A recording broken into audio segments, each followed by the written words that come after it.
You should be able to see my screen. The chat is also active, so please go ahead and use that chat and let me know why you're here. What do you learn? What are you looking to learn from our next 30 minutes together? Go ahead and put that note into the chat if you would like. And we will get started. I am Lindsay Calder Recknell. I am a productivity ninja with Think Productive here in North America. I am based in Calgary, Alberta, Canada. Not sure where you are from. Maybe you can pop that into the chat as well. I love this work. I love to help folks to find the simple tips and tricks, the productivity hacks almost that get you where you need to be in your role, in your job, to bring that passion and value to the organization as well, to bring that passion and value to your job and to your role. So if you are here today, hopefully you are a manager looking to figure out ways to get that balancing act going. We are always supporting our people. We're often supporting we're managing up. And of course, we can't forget that we also get to manage ourselves and we get to support ourselves in the long run as well. So we're going to do all of that today. If you don't know about us at Think Productive, we are all about reimagining work. What can it look like when we are on our game? What we are when we are being productive? Productivity, though, is not just about how we get people to do more work. It's truly about how we do our best work and have fun doing it. We really want work to not feel hard, to not feel like it's something we have to drag our butts into every day. If this sounds good to you, this is truly what we're all about. We have grown into a global workplace. We are all about learning and culture. We do a ton of consultancy work around this activity or around these efforts. And we really specialize in practical learning experiences, whether that's workshops, keynotes, teamwork days, team engagement, all of that kind of thing. Any questions about that? All right.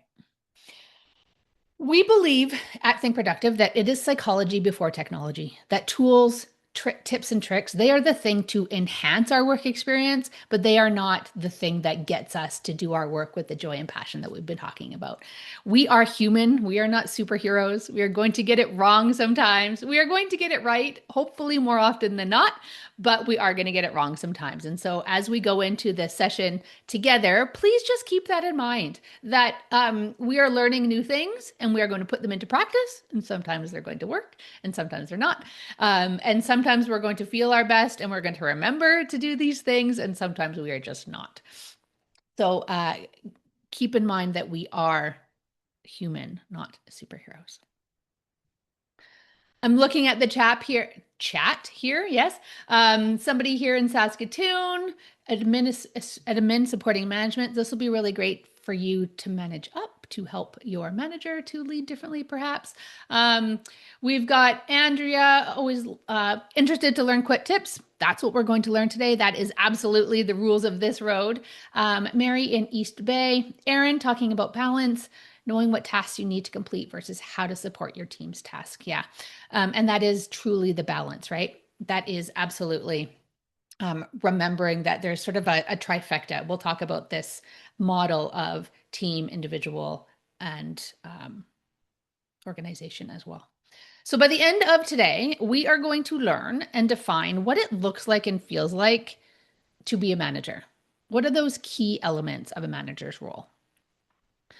We are going to explore good management qualities and how you can practice them in your world of work. So exactly what Andrea was saying is quick tips that you can implement right away. Excuse me. And then we're going to consider how you look after your well-being in all of this. When I'm not working at Think Productive, I work in corporate mental health, and I recognize how important this whole well-being thing is. And it doesn't have to be cosmic woo-woo. It can be about compassion and kindness and taking care of ourselves so that we can show up as our best selves. So we're going to talk about how we can consider our own well-being in all of this. Sound good? Okay. So tell me, in your opinion, what makes a great manager? If you think back in your career, think of the person who was a good manager. Or maybe think of the person who was not a good manager. Who, what makes a great manager? What are those characteristics? Please go ahead and share that into the chat. That would be awesome. And as you're thinking through that, what made those experiences great? What did that manager do or not do to make that experience great for you? Yeah, Lorianne is saying open communication. Yeah. What does that mean? What does open communication mean? Erin's talking about someone who listens, who's supportive, helps you through times that are challenging. Yeah, right. Recognizes when things are hard for you and tries to do something about it. Doesn't give you the answers. I think, in my opinion, a great manager is someone who coaches through that sometimes and helps you get to the answer you're looking for.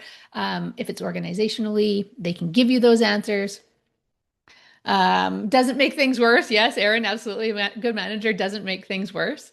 Lorianne's talking about feeling safe to talk to them about anything, right? Recognizing that they are a safe person. You can go to them, share whatever's on your mind, whether it's good, bad, or otherwise, and know that they're going to respond in a way that feels supportive and valuable and that you feel heard. Yeah, awesome. Love it. Tell me what makes a not so great manager. What does that look like and feel like? It's for sure the opposite of some of the things you're talking about, but think of the worst manager that you've maybe worked for in your career. What characteristics did those managers have? I will tell you that one of my worst managers is the one that cut me out of stuff. I remember giving my notice and I gave 6 months notice. I was moving out of the city and all of a sudden they started cutting me out of things. And I just felt my value and my contribution just diminish. I really felt invisible in that organization, and that made for a terrible manager for me. Yeah, Lorianne's talking about things that they would do and then not follow up and complete the process. Right. And no follow through. Say what you're gonna do and then do the thing, right? Yeah, Janie's talking about not listening to other people's opinions, treats others the way they would not want to be treated. Isn't that a double standard? Hey, yeah, really great point, Janie. Thanks for bringing that up. So here's what we believe great managers are. Somebody who listens, right? You all talked about that. Somebody who empowers and develops people. How good does it feel when you come to your manager and say, I have this idea, and they say, great, let's figure out how to go about doing that, right? So that you feel that empowerment. We also really believe that a good manager praises publicly and gives feedback in private. So, a rising tide lifts all boats. So when you praise publicly, other people can feel that goodness as well. You feel good, you're recognized in front of your peers, but that you're provided constructive feedback privately so that you don't feel embarrassed, so that you don't feel like your opportunities or developmental opportunities are being shown in front of everybody else. So a great manager will praise publicly and feedback privately. And then somebody else talked about this around advocating for the team. So providing that air cover for senior leadership. There is nothing worse than getting a deadline from a senior executive and that nonsense flowing downhill, right? A great manager will say to their boss or have their boss say to the boss above, like, this timeline is bananas, or, here's the impact it's going to have on my team. That kind of advocacy for your team really makes for a great manager. So if you are a manager and you're going back to your team, think of maybe some of these characteristics that maybe you're not practicing as well as you would like to. When we're thinking about the elements of the manager's role, I talked about this sort of trifecta. The trifecta there we go. The trifecta that is showing up here. So there's the tasks, right? This is the part of work that needs to be accomplished in order to achieve your goals. So as a manager, you have tasks as well as responsibilities to manage your team as a whole, but also the individuals amongst your team. So you've got your task element. Your team element focuses on building that, managing the relationships within the team. So the interpersonal personal relationships amongst the team. So how the team works together, how you work with the team, how they work with you, all of that kind of thing. This is that positive team culture, communicating effectively, what somebody talked about, and providing that support and development opportunity for your team members. And finally, there's that individual relationship, I think, which maybe we forget when we're thinking about the team element.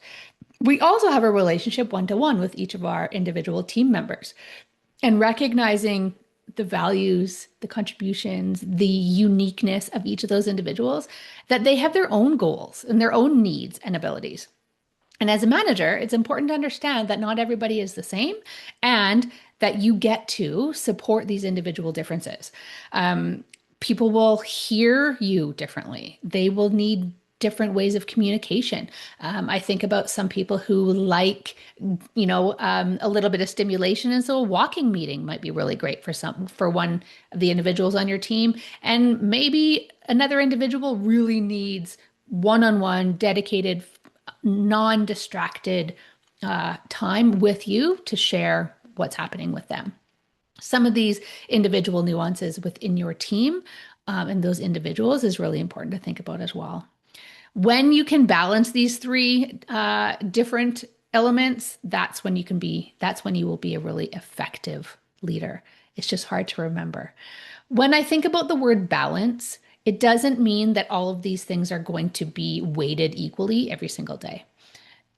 I like to think of it as a shifting pie, sort of. If you think of these in a pie with percentage of your day dedicated to tasks, a percentage dedicated to team, and a percentage dedicated to individual, that's not 33.3, times 3. It can be, 50, 10, 40. It can be all tasks all the time. It's that balance is actually making sure that you're still whole, but the percentages of time that you spend on each of those things will absolutely shift depending on your day, depending on the situation. So keep in mind that you don't need to spend a equal amount of time in each of these areas every single day. We've seen from our management style questionnaire results that most of us have a natural management style and how we go about our day-to-day work. Our style might not always be effective in every single situation. So I want to take you through 6 different management styles. As I'm taking you through these, I'd like you to see which one is resonating as sort of your default style, which one you tend to show up as a leader. And then I'd like you to think about some of the people you work with and which of these management styles they might resonate the most strongly with. So if you're a manager, think about people on your team and which management style they might resonate the strongest with. And if you aren't leading a team right now, think about the other people in your organization, in your job that you interact with, that you have influence over, that you have influence with, and which of these management styles you might employ to support them differently or to connect with them differently. That make sense? Okay, so here's the 6 management styles. We're going to start with the visionary. So this is the style that involves setting that clear vision for the team and then inspiring them to achieve it. It's really effective in situations where there's a need for change or innovation. But it can be ineffective if the team doesn't share the same vision. So if you have a vision and you haven't told the team, that's going to be a problem. And also, if your vision and the organization's vision is different or the team's vision is different, this could be a challenge. Also, if you have thinkers that are really task-oriented and concrete kind of thinkers, it can be hard to connect with that visionary. And so think about those situations where you are being that inspirational, motivational visionary and who you're talking to, who might need more of the structure and what might need more of the step-by-step tasks to get to that vision. So you can change up your language when it comes to that. The next kind of management style is related to coaching. So this is, where you're providing guidance and support to the team members to help them achieve their goals. This is really effective in situations where there's need for employee development. This is where you ask your open-ended questions like, what are you going to do next? Or How do you think this will impact XYZ? These are those questions that get them thinking differently and opening their mind to what's possible next. This is not where you're telling them what to do, but really helping them and guiding them to get to that answer for themselves. This can be time consuming, especially if you are supporting someone who has a long way to go in their performance, perhaps. Um, a coaching relationship or a coaching management style is super, super effective, but it can take a bit of time to employ as well. So just think about that if you're thinking of using that coaching style and when you're using it. Next is an affiliative. That's a hard word for me to say. This is all about where people come first. This is where prioritizing the needs and feelings of team members become priority for you and creating that positive work environment. It's effective where team morale is low. So when you are maybe coming into as a new leader, coming into a new team, if there's toxicity amongst the team, if you've had a toxic person on the team that has maybe just exited and you're, managing the psychological safety of that team, this is a good opportunity to use an affiliative style, a people first style. The risk here or the watch out here is that you could be too focused on relationships and not enough on the results. Back to that balance. We can use an affiliative style to prioritize our people as long as we are also holding them accountable to the things that they are meant to achieve as well. Absolutely can be done. I'm a big believer in compassionate leadership for that reason. But considering putting people first has that risk of reduced focus on performance. So just consider that if you are an affiliative style manager, or if you're thinking of using this in different situations. The next one here is our democratic style. So this involves bringing team members into the decision-making process and seeking their input, which is super great, especially in situations where the team is experienced and diverse. But sometimes a leader needs to be decisive. Sometimes a leader needs to make those decisions autocratically for the good of the team, for the good of the organization. And so a democratic leader runs the risk of being slow and ineffective in a crisis, or when the team doesn't have enough experience to really feel like they can make the right decision, or where you have maybe a culture challenge where people are not bought in, psychological safety doesn't exist, and so that democratic process can be unwieldy as well. So again, just some risks to think through. The other side of it is this democratic experience for leaders can be really great to get buy-in from the team, right? If they have a feeling that they have a sense in the decision, that they have that their voice is being heard and that actions are being taken based on their voice, they're more bought in. They're more likely to do what they've decided to do as well. So democratic leader or democratic management style can be really effective in a lot of situations.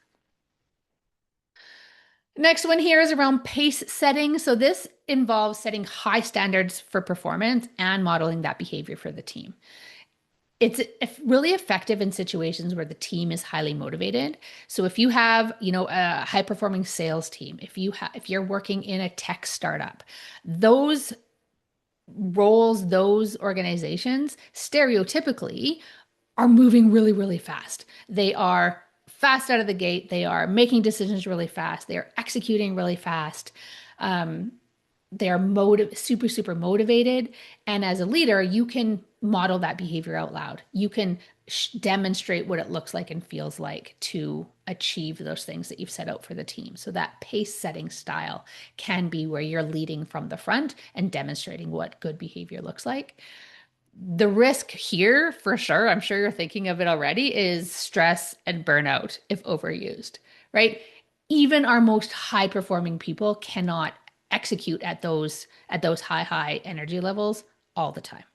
So using the pace setting management style, or thinking if you are typically a pace setting management, you have a pace setting management style, think about when burnout and stress can happen and what you're seeing as impact on your team.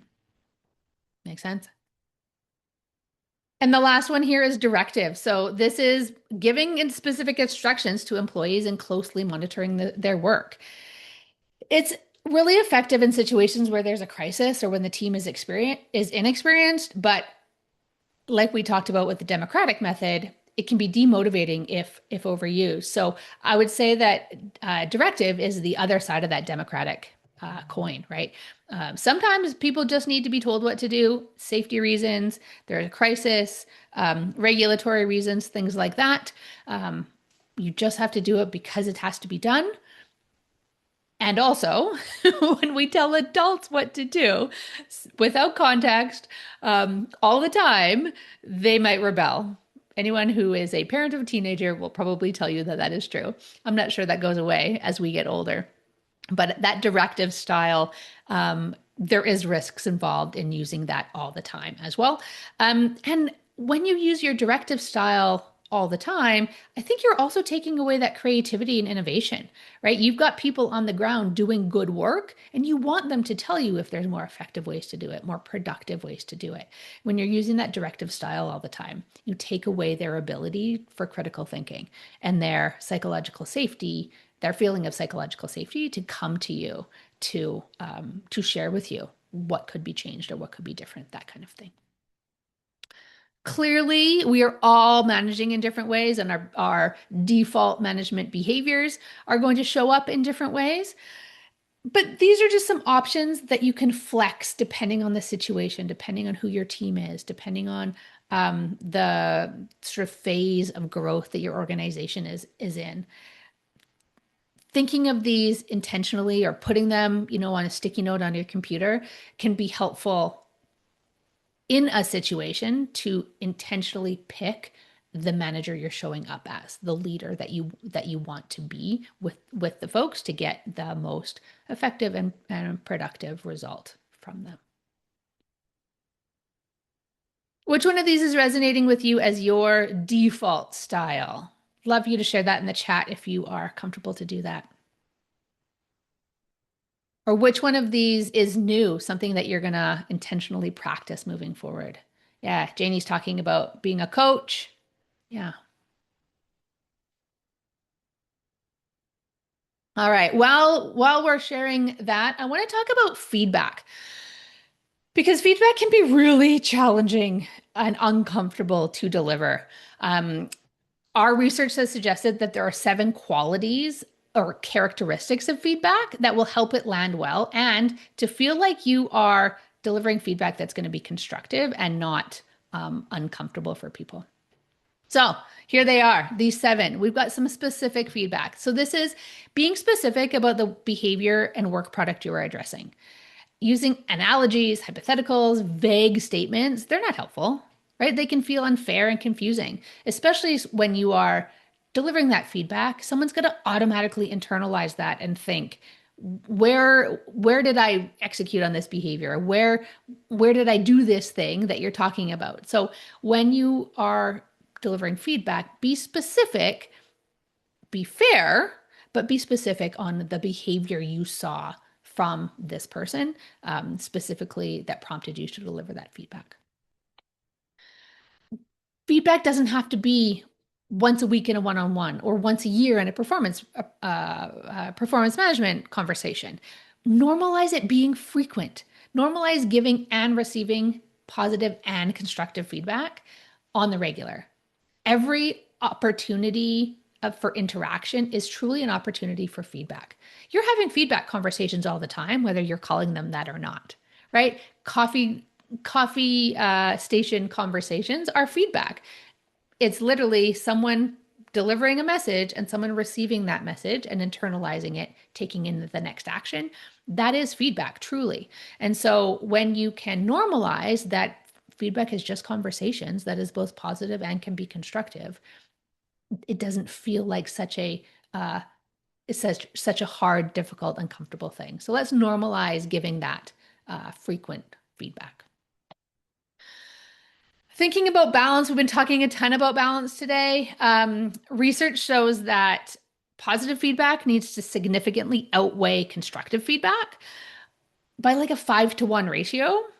And also, we're not going to be insincere in our positive feedback. People will recognize it right away, right? And so, if you stick to that 5-to-1 ratio of real positive feedback to one kind of constructive type of feedback, an opportunity for improvement, things like that, that ratio feels good and is effective in folks internalizing and changing behavior based on feedback.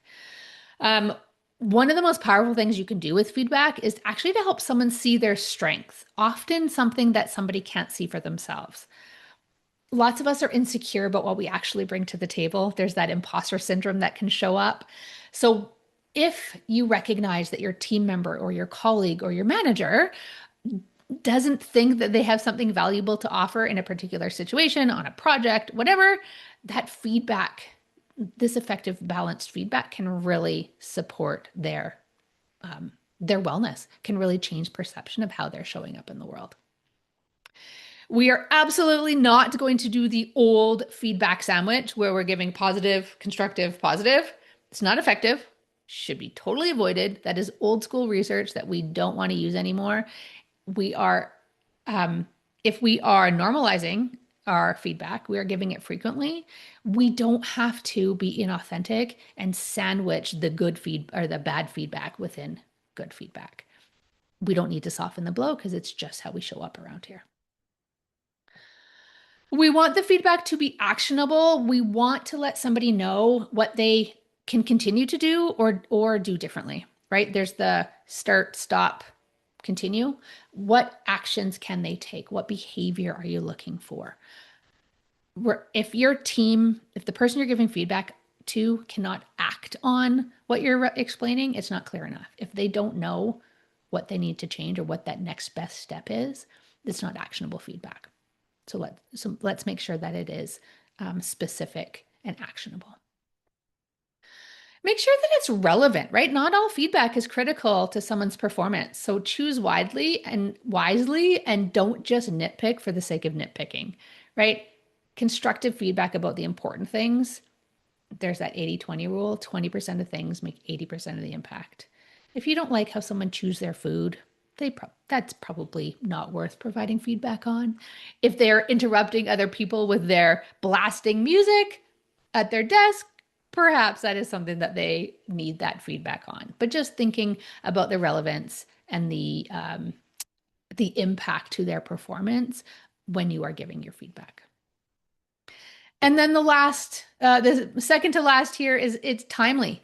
Don't wait for a one-on-one conversation when you could have a private conversation in the moment. Feedback is best served when it's fresh as possible because our memories fade. If you are the age that I am, my memory is very bad these days, and I might forget about the specific situation that you're describing to me. And so if you are going to give me feedback, please give it timely. It's also demotivating for other people around them.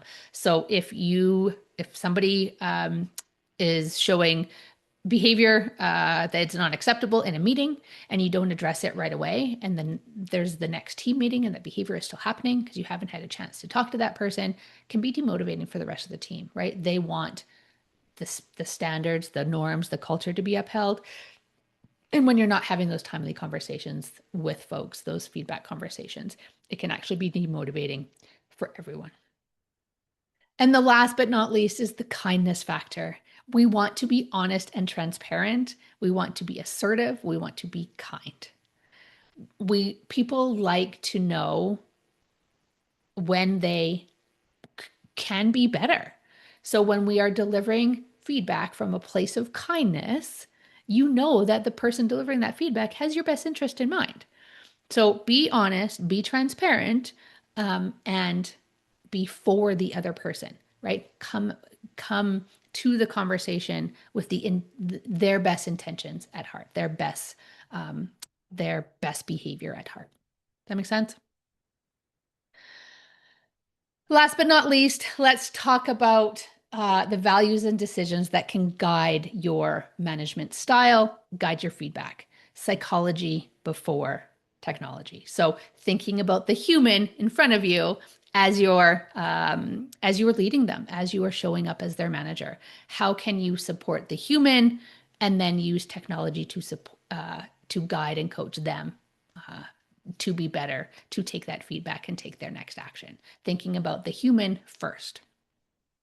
Remember that you are human, not superhero. You probably wear a cape and you're not always going to get it right. This is my job and I don't get it right all the time. So, pick one of these things that you've learned today, the thing that resonated with you, and then practice it. Practice it with people you're comfortable with. Practice it in conflict, situations where there's conflict, and analyze and course correct if you don't get it right. You are human, and that's beautiful. People will recognize and appreciate that authenticity when you do come into this from a human perspective. Recognizing that we walk our talk. So if you provided feedback to someone about a change in behavior, make sure your behavior is also aligned to that behavior. That's good leadership. That's good management, right? And remembering that trust and kindness are our rocket fuel, that being kind in delivering feedback, in showing up as one of those 6 management types we talked about, you can do all of those with trust and kindness. That foundation underlies all of those management styles and all of those ways you can deliver integrity or deliver feedback, because you do have integrity. You are an integral human representing what I assume is an integrity first organization that you work for. Absolutely, leading with your integrity will go a long way to your team members, to your colleagues, to your manager, recognizing that you are that safe person who is trying their very, very best. So, based on what you saw today, have you picked up any ideas, anything you want to take forward, anything you want to practice, anything you want to try? Love for you to share what the one thing you're going to commit to experimenting with this week. And if you have any questions, please put those in the chat so I can answer them for you as well.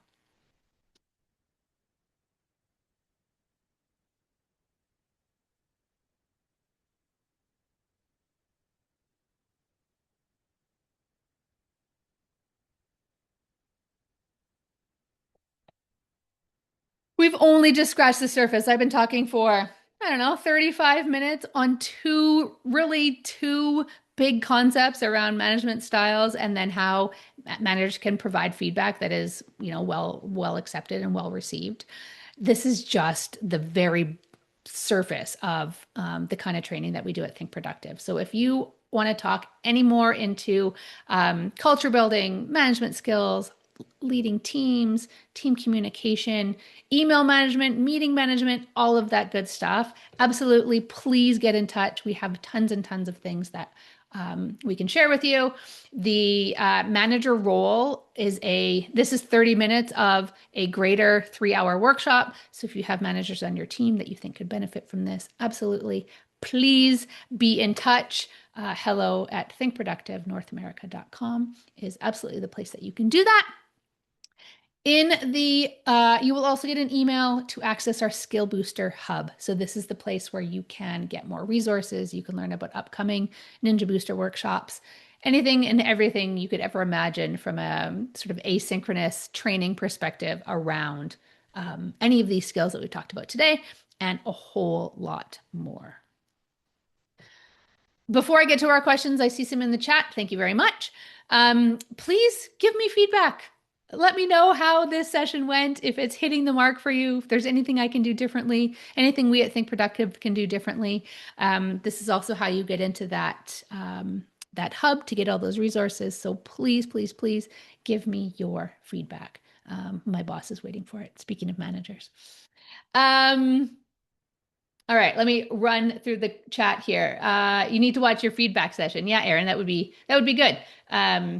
I'm lovely to see you. Lots of deeper dives into how to give feedback, the triggers for feedback. how to not trigger the ancient part of our brain so it shuts down and we aren't listening anymore in that feedback session. Mary's talking about converting the model into a simple managerial diagnostic inside our strengths culture. I love it. Which talent is contributing to that imbalance? Awesome. What a great way to implement these lessons, Mary. That's really, really great. Awesome, Krista. Thank you for being here. Lorianne, it was really great to see you as well, or to have you here and participating. Any other questions that I can support you with, fine folks?